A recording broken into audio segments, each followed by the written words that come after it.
কিছু লিখে না, কিছু বই টই ধুলো লাগা, কিছু ইচ্ছে সারা দিচ্ছে এই বসন্ত রাত জাগা।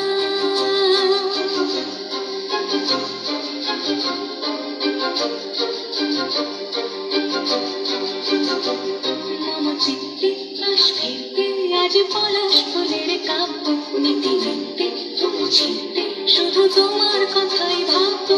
আজ হাওয়াতে পরাওয়া দিল সন্ধ্যা